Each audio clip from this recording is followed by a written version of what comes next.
There we go. Are we clicking?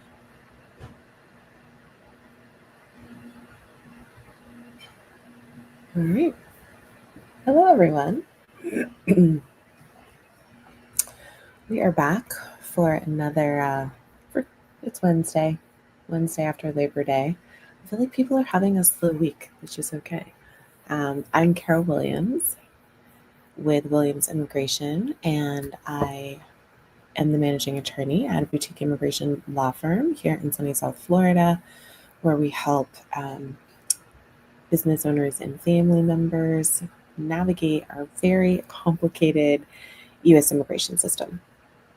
So I wanted to come live tonight to answer your questions, but also give you some tips and tricks when dealing with immigration, some do's and don'ts that I hope will be helpful.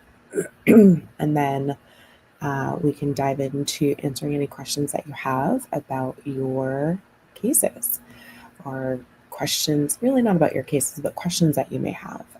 It is important to know that while I am an attorney, an immigration attorney, I am not your immigration attorney.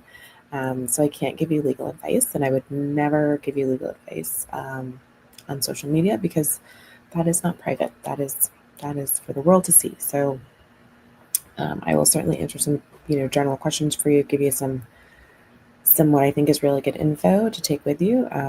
But if you want help on your specific case, you are welcome to reach out to me. We'll get you a consult set up, and then we'll go from there. So a couple things I want to talk to you guys about tonight. I've been getting calls recently, or really, for a while now, about individuals that call me and they say, hey, I want to work, or hey, I have been working, or hey, I want to hire this person. I just want to make sure they're all set to go. So when I look at their passport, when I look at their visa, when I look at their I-94 card, they're here as a visitor. They're either here on ESTA, or they're here in a B1, B2 visa in their passport. If you enter as a visitor and you tell the Immigration Service, you tell CBP, Customs and Border Protection, when you come through the airport, that you're here to visit friends, family, go on vacation, take a break, whatever it is you tell them, that is very, casual, that is very non-work. And if you then enter and start working, you have violated your status, because in visitor status, that does not allow you to work. It does not allow you to volunteer. So I get people that call me, they're like, well, I'm not really working, I'm just volunteering. I'm not really working, I'm just consulting. I'm not really working, I'm just doing, insert word that you don't want to use, or that you want to use in place of the word work. If you are working as a visitor in visitor status, you are violating your status, and that's not a good thing. So we don't want you to accidentally violate your status. We don't want you to think that you're allowed to volunteer. I don't want you to think that you're allowed to just work once a week, or just I've heard people say, oh, I was just filling in. I just picked up a shift. Picking up a shift, filling in, consulting, it's all work, y'all. It's all work, and the Immigration Service is going to see it as working. And so we don't want you caught in that situation where you now have worked without authorization, because you didn't know that that's what you were doing. As a visitor, the other thing that is frowned upon from immigration is if you put your children in school. While the schools may not ask for a child's immigration status, the Immigration Service will absolutely ask. If you are at a green card interview, and your children are with you, the immigration officer is well within their right to ask, is your kid in school, right? And if that violates their status, that's not helpful for your ultimate application. So I get people that call me, they're like, but I need this done. I've already put my kids in school. I need to get this approved. The Immigration Service does not, they just don't care about that, right? So I understand that you want your kids in school. I understand that you don't want them to miss days of school. I understand that you don't want them to miss the first chapter, the first, the first notebook, the first whatever. Um, but it's super important that you follow the rules and not put your kids in school if it could, in fact, negatively impact their ability to get a green card and your ability to get a green card, right? Um, so just keep that in mind. And that's one that I hear every so often, and people get a little mad with me when I say you should not put your kids in school when they are here on visitor status, right?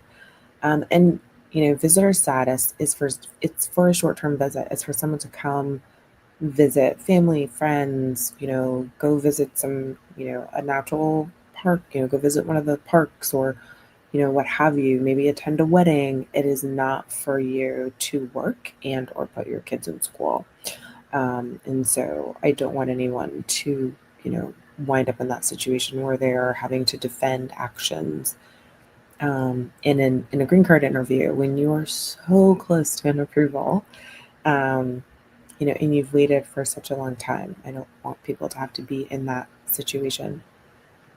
Um, so, just be careful with what you are doing when you are here in visitor status, because you are here, you've told the Immigration Service that you're here to visit. You're not here to work. You're not here to put your kids in school. You're not here to be here long term. The other thing that government doesn't like to see is people coming in visitor status, staying for 5 months, going home for a week, coming back in, staying for another 4 months, going home for a week, maybe 2 weeks, coming back in for another 3 weeks. Because it really sounds like you live here, right? It sounds like you've put down some permanent roots here. And the agency, the government is going, the folks at CBP and the airport, at some point, this is what I tell my folks, at some point, you're going to get stopped in the airport. I can't tell you when. I can't tell you what day it's going to be. I can't tell you which airport it's going to be. I can't tell you which officer is going to stop you.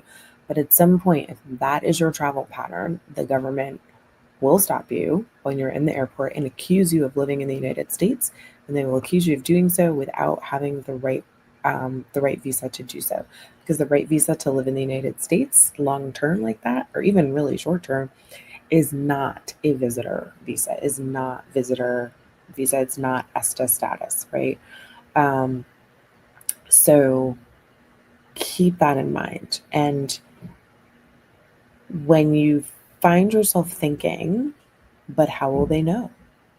I'm just one person. They'll know. They'll know, right? They can pull your travel history right then and there at the airport. Like, they run your passport and they're like, oh, I see you were just here 2 weeks ago. I see you left for 2 days. I see you were here for 6 months. I see you left for a week and you're back. What are we doing? What are you doing? They will ask you questions in the airport. And if they don't like your answers, they will bring you to that second room, which is called secondary, and ask you some more questions. And as I always tell my clients, I always tell my clients, nobody likes to talk to me or any of my other immigration lawyer friends when they're in the airport. No one. If you are talking to us while you're in the airport, something has gone horribly wrong. Horribly wrong if you are calling us from the airport. My wish is for that my clients smooth sailing through the airport. They don't need me. They don't think about me. All their paperwork is in order and nobody stops them, and they just, they roll right through. That is my true wish for them whenever they get to the airport, because nobody likes to talk to me when they're in the airport. So those are just some things I wanted you all to keep in mind. And thank you for the hearts, guys, on TikTok. I appreciate that. And so we're live on TikTok, Instagram, YouTube, and Facebook. I like to hang out with you guys at night for a little bit. So if you have any, sort of general questions, let me know. I'm more than happy to answer them. I know everyone always has a question about processing times. How do you find the processing times? So I will cover some processing information now. Processing times are fluid. They are generally in flux. They are always estimated. unless you have filed an employment-based case that is filed using premium processing, there is no guarantee as to what your processing time will be. That's just sort of processing time 101, which nobody ever likes to hear me say, so I just like to sort of say it out there out front. But you can go to the USCIS website. Everything on their homepage is in a box. And let me pull it up. I probably should have pulled it up before we get on the call. Let's see here. I think it's manager case. Yeah, so if you scroll down on the USCIS homepage, and you'll see the box that is titled Manage Your Case. If you click that second link, which is check processing times, you'll get 3 drop-down menus. The first one is the actual form number that you filed. The second one is what subcategory of that form, or what category under that form, because many forms have more than one application that you can file with that one form. And then the office that is processing your case. If you have a receipt notice already, you'll know which office is processing your case. So click enter, submit, whatever it says, and then you'll get like a number, right? You'll get like the number of months, you'll get the processing time. The thing to remember about the processing times is this: the processing times are reflective of about 70 to 80% of similar cases, right? So cases in that very same category that you have gone through those 3 drop-down menus. That said, again, processing times are flexible and they do move. So some cases are going to be quicker than what's showing on the website. Some cases are going to be longer than what's showing on the website. I do not control that. I absolutely do not control that, right? Sometimes I get people who are like, but wait, California's processing at 5 months and Vermont's processing at 18 months. Can I get my case moved to California? No, we cannot. No, we cannot do that, right? No, we cannot move your case to a different office in the US. Cases get transferred to different offices when you move and you change jurisdiction of your case. Otherwise, we just gotta kind of be a little bit patient with the office that is working on the file. So we've got a couple questions. So let's see what we have here. Someone's asking why they keep moving their I-765 to different offices. I don't know. Oftentimes, sort of generally speaking, oftentimes cases are transferred. That is very normal. And they are transferred in order to work through the backlog. So I tell my clients, usually having a case transferred, one, means that someone has touched your case, which is great. Two, it means that generally, I always like to think they are moving it because of workload imbalance. So if one office is completely inundated with 765s, but another office is not, and they have officers that have space on their desks to do the 765s, absolutely, by all means, please transfer my case over to a different office, to a different officer, so that it gets processed. So yeah, sometimes cases are moved in order to even out the backlog. And so we've seen that a lot, most recently after COVID, when the world opened and when the USCIS offices opened back up again, full steam ahead, regular hours.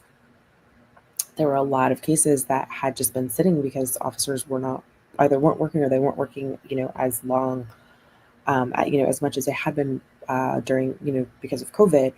And so we've now started to see the processing times come down a little bit, which is great. Things are moving a little bit faster, in part because CIS is very much aware of their workload and where the cases are located, and they're not afraid to move cases around. So that is the reason I think a lot of times cases are moved. They're really internal processing issues that really don't have anything to do with the substance of a file. But yeah, cases get moved. But when cases get moved, you are sent a notice that tells you that your case has been moved.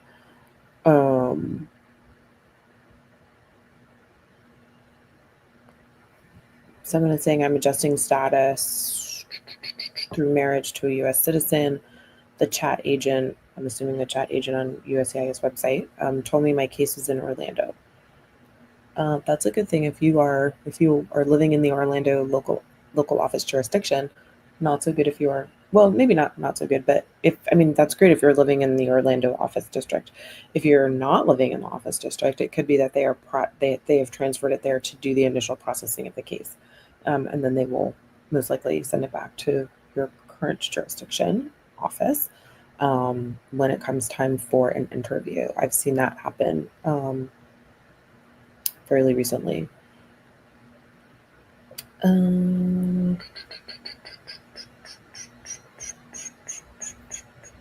Someone's asking, can I ask for asylum if I have an active letter looking for me from back home? I don't understand your question.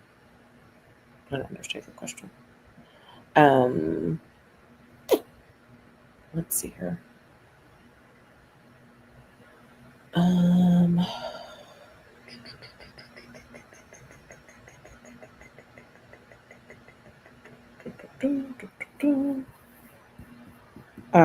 Someone's asking how to check the status or the processing time. So the processing times are or you can check processing times using USCIS.gov. I know some people find their website really confusing and hard to follow and hard to sort of find what you're looking for. I guess I'm just used to it. I've been using it for a while now. So you want to go to the home page,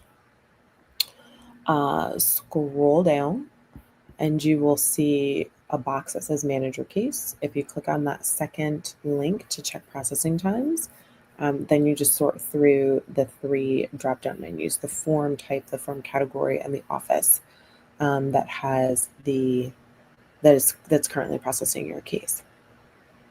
And then you click get processing time, and you'll get the processing times.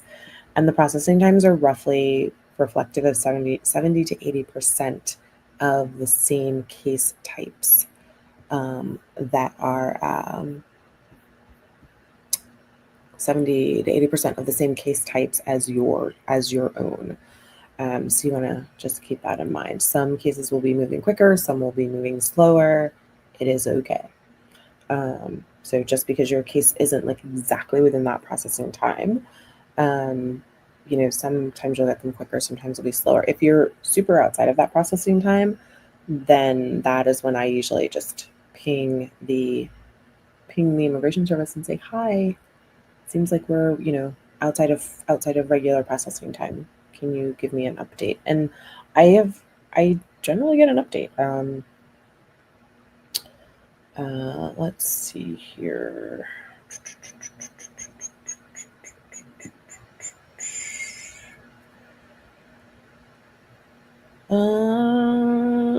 Someone is asking, has EB1 become much harder to obtain now, and why did a lot of people get it in the past? I think hard is relative. I think immigration is complex in general. Is it harder to obtain now? I don't think EB1s have ever been incredibly easy to obtain. I think most of my clients that get EB1s have started with an O1, which is kind of that bridge from a non-immigrant to an immigrant.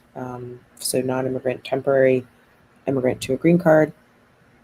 I think if you meet the criteria and you send in a strong application, I think you have a good shot of getting approved. I think some people think that particular category is harder than some others because you have to submit a lot of documentation.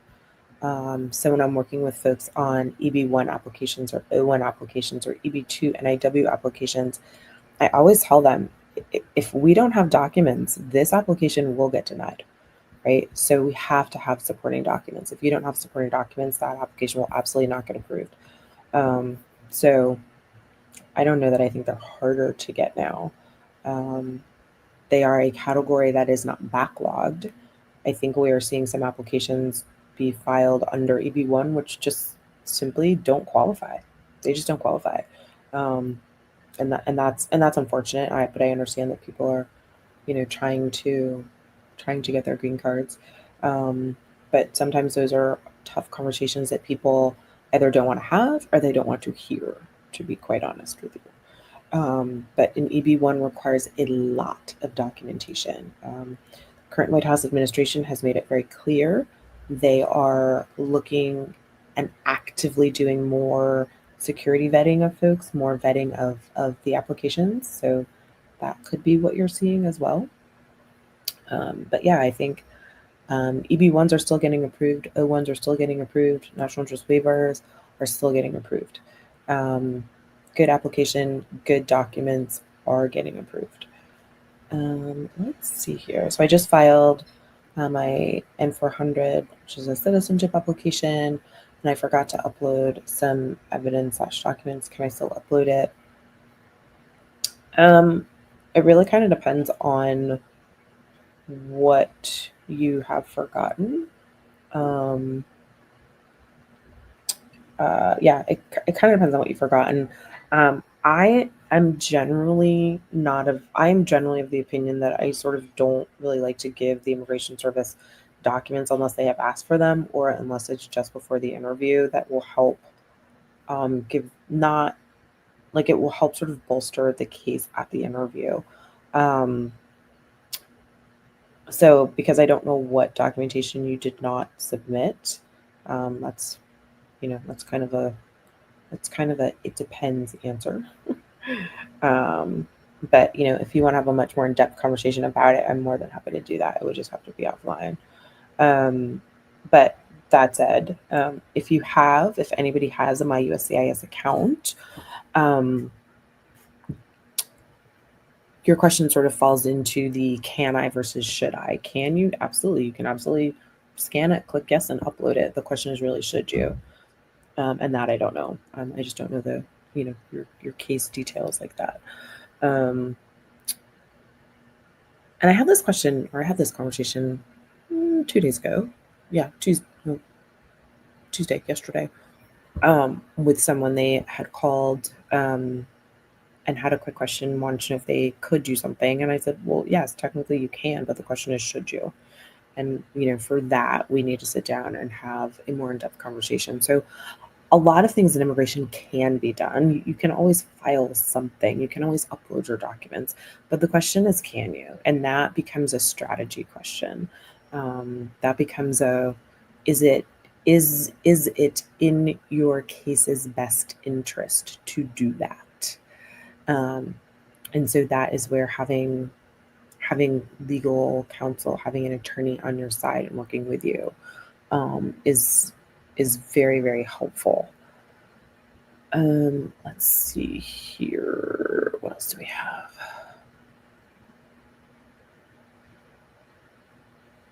Shahid, you're welcome for the answer.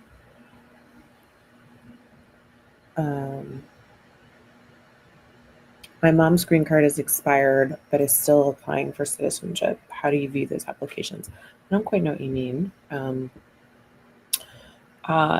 If but I'm going to sort of put my own spin on this. If the green card expired while the citizenship application is pending, that's fine. So I don't see that as being a problem. If you mean something else, then that might be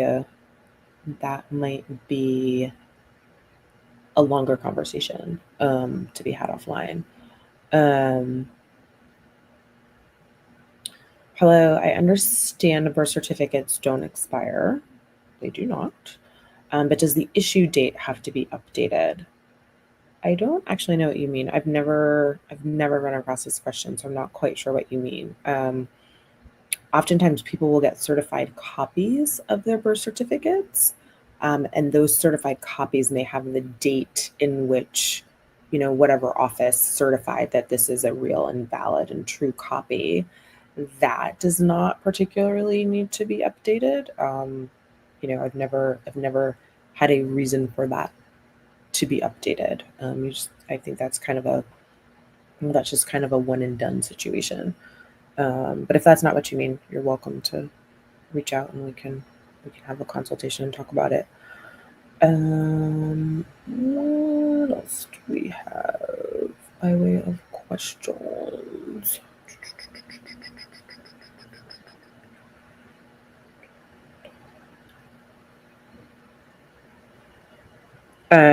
My work authorization said denied today, and my I-45 is still pending. They said that the I-45 is denied. I'm assuming they means the Immigration Service. So, and I'm also going to make another assumption that that your work authorization was filed with your adjustment.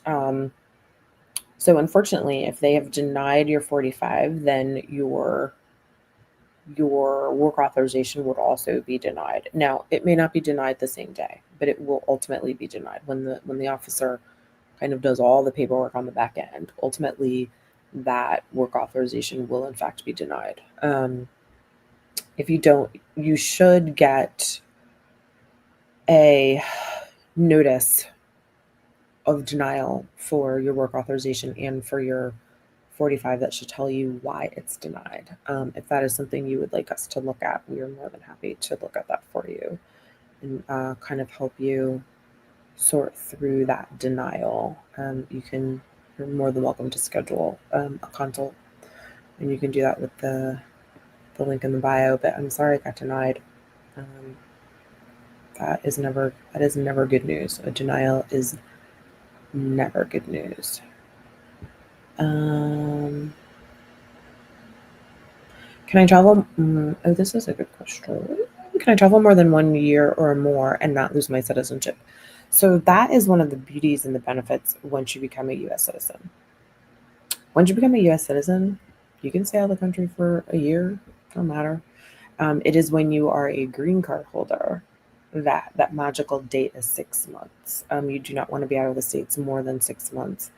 And I always tell my clients, do not push the 6 month limit. Like, don't walk in, don't hit the airport, at like 5 months and 15 days, right? Let's not give the officers a reason to have a more in-depth conversation with you. Like, let's just not give them a reason, okay?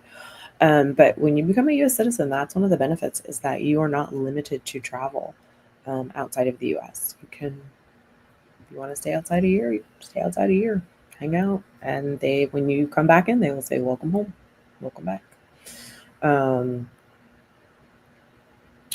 Is there a way I can access my husband's USCIS account if he gives you access to that account? Is how you would be able to access your husband's USCIS account. Someone's asking if they can send a DM. Yes, you can send a DM if you've got a specific case question. Or you can, I guess let me put it this way. You're welcome to DM me. That's totally fine. And I will give you a link to where you can schedule a consultation. Recently I've got some very, very long DMs with very, very fact specific things in them. I'm not giving legal advice over social media. So you're welcome to DM me. I will then give you, or someone on my team will log in and give you the consult link, which you can schedule a consult, or you can use the link in the bio. That first link, my link tree, will get you to the consult page, so you can schedule there. Thanks for the glitter badges, y'all. I appreciate that.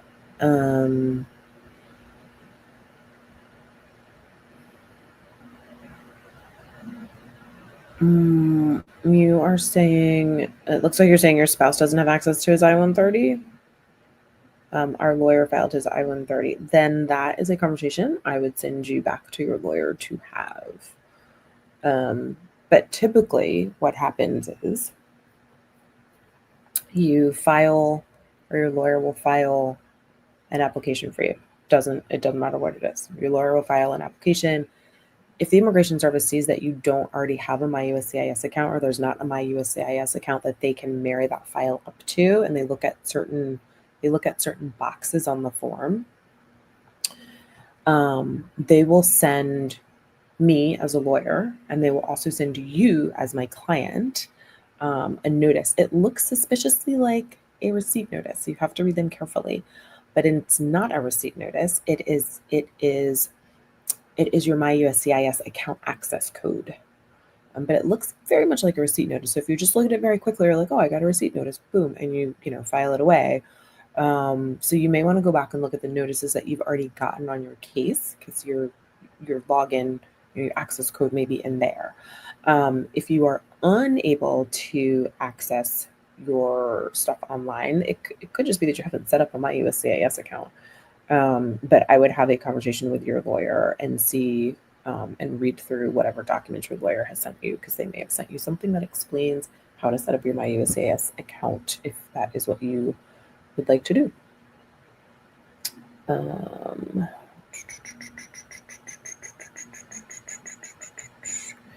Will it affect my husband's case if I have a separate bank account for my disability? Here's what I tell people about this sort of thing.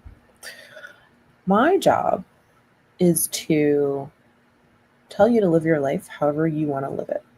You want to have separate bank accounts? Fine. You all don't want to live in the same house, same apartment, same condo? Fine. Y'all are living separately because one person is in school in one state, the other person has a job in the next state or in the next city? Fine. Y'all don't have a joint bank account? Fine. Right? Green card cases get approved when folks, one, don't have joint bank accounts, two, when they don't live together, three, when they don't practice the same religion. What's another one? Oh, when they're not the same age. All these things. Now, if all these things were in one case, I'd be like, Houston, we might have a little bit of a problem here. But live your life the way you want to live your life. My job is to explain to the Immigration Service why your marriage is real, right? My job is to help you through documents that you'll give to me that I will then package up nice and neat, send to the Immigration Service, and explain to them why they can still approve this case, right? Not all couples have a joint bank account. So does that bring up red flags for me immediately? No, not at all. It's just something that you need to explain. And I have had that in a previous case. Some of their things were kept separately. Some of their things were in fact kept separately, but they were kept separately for very specific reasons. It didn't mean that they didn't like one another or love one another. It didn't mean that the marriage wasn't real. It just meant that they had some very real specific reasons why they were keeping some things in their life separated, and that's okay. Let's see here. That was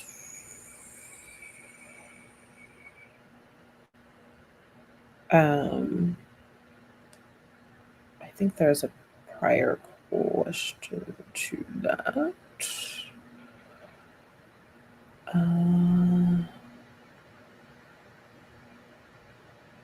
Do you know how long it's taking to process an I-45 form? The petition was approved last year. I do not, but you can go to the USCIS website, and it's uscis.gov, and everything is in boxes. So scroll down, there's a box that says manage your case. Click on that second link for processing times. You would click the first drop-down menu, you'd click 485. If that's the form you're looking for, under that second box, you would click whatever that form category is. Then you would click the office that is processing the case. Then you hit get processing time. And then you now know what 70 to 80% of cases that are similar to yours are being processed at. Processing times depend on the type of case that you have filed. If it is a family-based case or an employment-based case, what preference category are we talking about? And where's the person from? And where do they live? meaning what, and then what office has jurisdiction. So there are several things that go into processing times. If you think your case is outside of normal processing times, you can reach out to USCIS and be like, hey, what's going on with my case? Well, my clients' cases get out of processing times, depending on the case, depending on what's happening. I will reach out to the immigration service and be like, hi, remember us? It just, seems like we're outside of processing times. Can you give me a status? I do that for my clients. That is one of the things I do.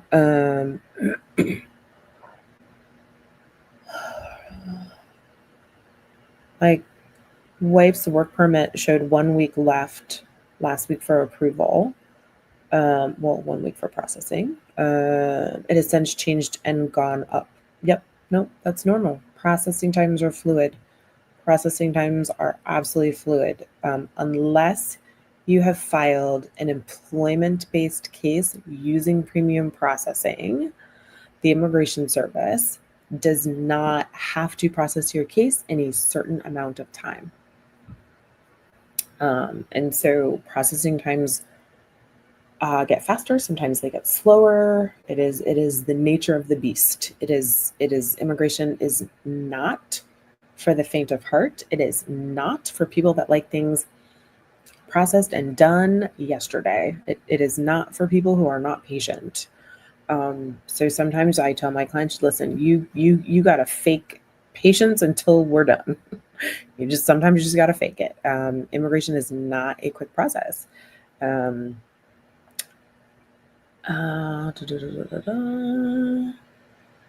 is asking me if I do VAWA cases. I generally don't do VAWA cases.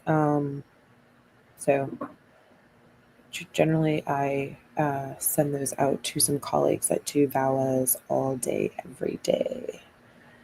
Let's see here.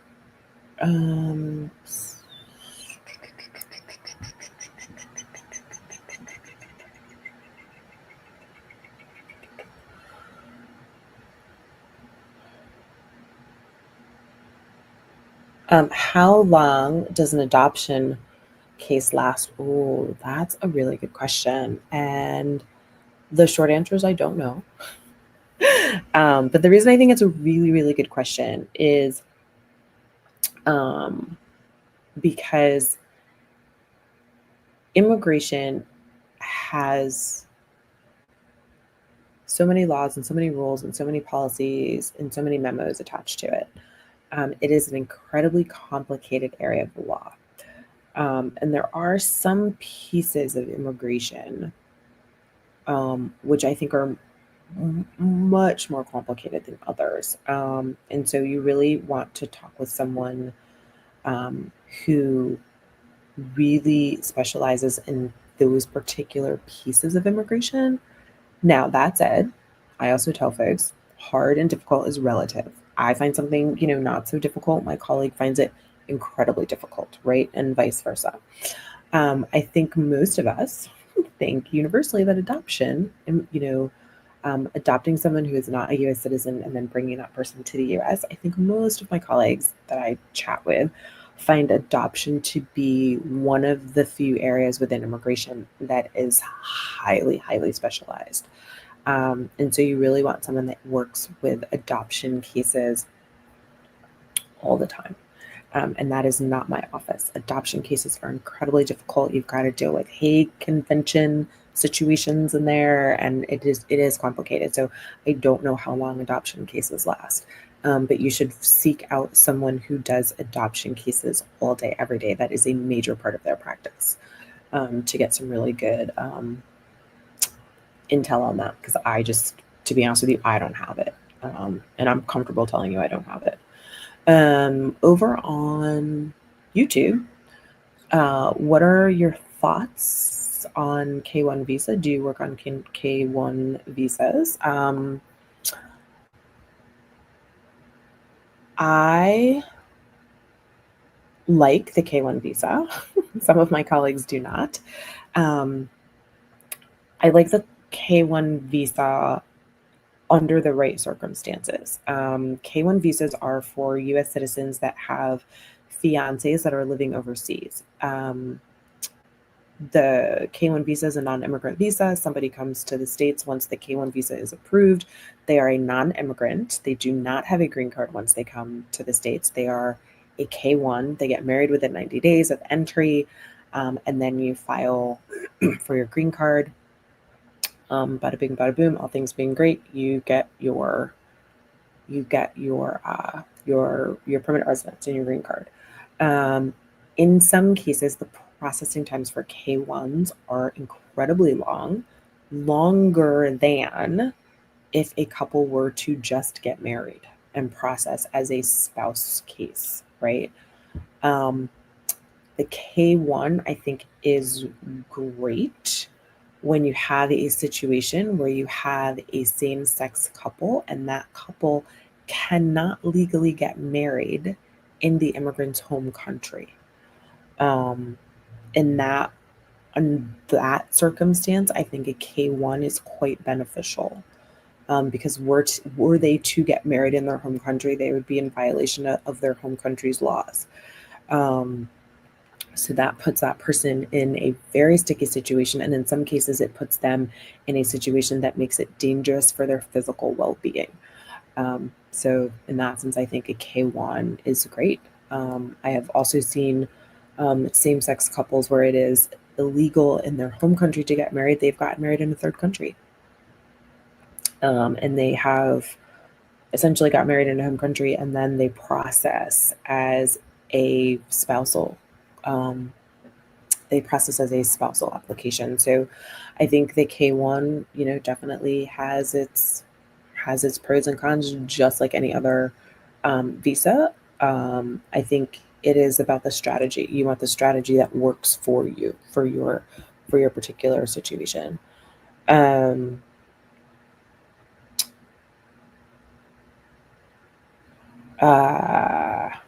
you're back. I think we were chatting yesterday, maybe, I think, or late last week, maybe. So Tanja over on YouTube is saying, I had my interview. I had my interview today and received a congratulations. You were recommended for approval. Is that a good sign? Yes. Yes, that is a very good sign. That means that the officer is going to recommend your case for approval. So now you just have to wait for the final back, sort of that back office processing. So that's awesome. I think that's very cool. I'm very excited for you. I told you to come back. I love to celebrate wins, even if they have zero to do with my office. I think immigration is so complex. I think we got to celebrate our wins where we can. So that is incredible news. I'm very excited that you came back to tell me about that. So congratulations. You should be getting your actual green card in the mail a couple weeks. Usually it takes a couple weeks for them to finish up the sort of the back end processing, depending on the office that you interviewed in, and then send the note out to the people that make the card, have the card made, and then have it mailed to you. So it was an N400. Oh, I thought it was a green card. Oh, then you won't get a card. Oh, then that's fine. You won't get a card in the mail. You will. Oh, so next up you will get. So this may take a while. It may depend on the office. But next up you'll get a notice of your swearing in date. So very exciting, very, very exciting. And so all the stuff that you've talked about in the past about, all the issues that you had before, they have all been fully looked at by the officer. They've all been they should have been all fully looked at by the officer at every single step of the way. So that is super exciting. That's very exciting. So congratulations.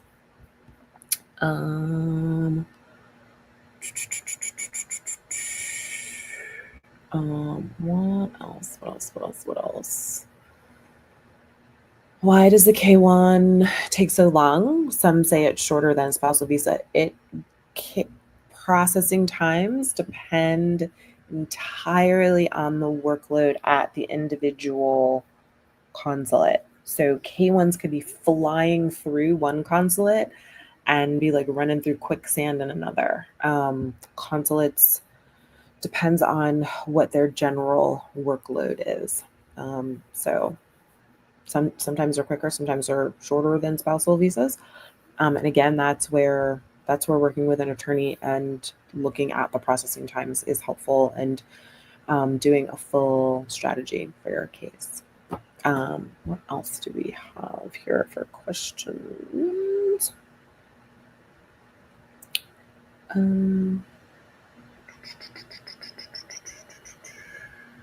Such a slow scroller.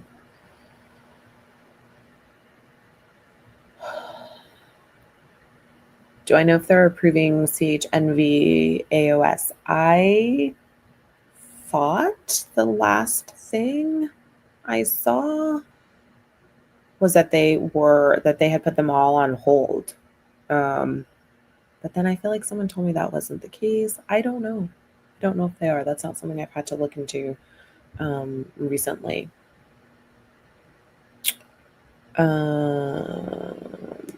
I've been waiting for 9 months for my military parole in place. How long does it take to get it approved? I don't know. Processing times are fluid. I have no idea. I would look at the processing times online. I have no idea how long it's taking them to process PAPs.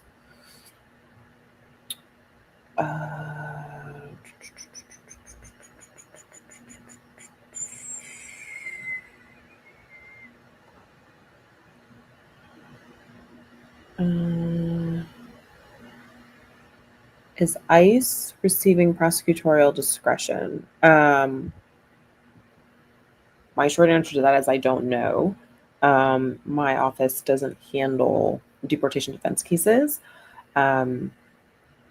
What I sort of vaguely am hearing from friends and colleagues that do deportation defense, I think it's kind of hit or miss. But that's really a better question for someone that handles, one, deportation cases all day, every day, and two, deportation cases all day, every day in the specific jurisdiction where your loved one is being held, and whatever court office you're going to be in. So I don't know the answer to that. How long does it take to get your work permit approved by immigration after biometrics? As long as they want it to take. There is no set processing time. I would look on the USCIS website and see what the current processing times are, because processing times in general depend on the type of case that you have filed and the office that is processing the case. So one office may be working super fast, another one may be working not so super fast. But no one's ever going to work as fast as we would like them to when it comes to getting approvals and whatnot. But you have to remember that what we would consider as a very long time, right? So I might consider, like, let's say 20 days to be a long time. In the immigration world, when you're working inside the agency, 20 days is like 2 seconds. That's like not even a blip on their radar screen, right? So the processing times are hard to manage, because it is a game of hurry up and wait. And nobody likes when I say that, but it's true, right? Like I don't control processing times. There's so many factors inside the agency that go into processing times. So yeah, unfortunately, it's just going to be as long as it takes. But if you go online, you look at what the processing times are, you will get roughly what 70 to 80% of cases similar to yours are being processed at. If you are over that processing time, that stated processing time, then I reach out to the agency and say, hi, can you give me an update on my case? And I really, I get answers to that, right? So it's not like the agency just doesn't talk to us. I'm always very excited when I get a response. It may not be a response that I appreciate and or like and or wanted, but it is a response, which means that somebody somebody looked something up, and I appreciate that. I absolutely appreciate that. And I am not the most patient person, but immigration is not for those folks that are impatient. It is a hard process, right? Immigration, it's just hard. Like it takes a while. It takes a while. A lot goes into processing an application. Um, let's see here.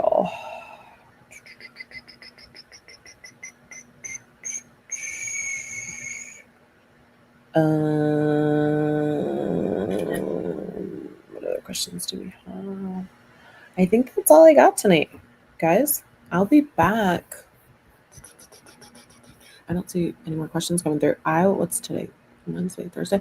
I'll be back tomorrow around 7ish, kind of same time, 7ish Eastern Standard Time, giving you some more info as to just what's happening in immigration in general, some tips on things to do, what not to do. If you need help with a specific case, you are welcome to schedule a consult. You can hit that link in the bio. And I am Carol Williams with Williams Immigration. I'm located in South Florida, but I work with clients in all 50 states and all over the world. And tonight, I would actually really like to end with giving a congratulations to Tanji. I'm super excited for your citizenship approval. I hope your swearing in is soon and goes well and is meaningful for you. I hope you have an amazing time on that day. And I asked Tanji to come back and let us know. Hopefully it was going to be good news. So I'm glad it is, because we like to celebrate wins, even if they have zero to do with my firm. So I'm super, super excited for you. Have a great rest of your evening and a beautiful rest of your week. And I will be back tomorrow to chat some more. Bye, guys.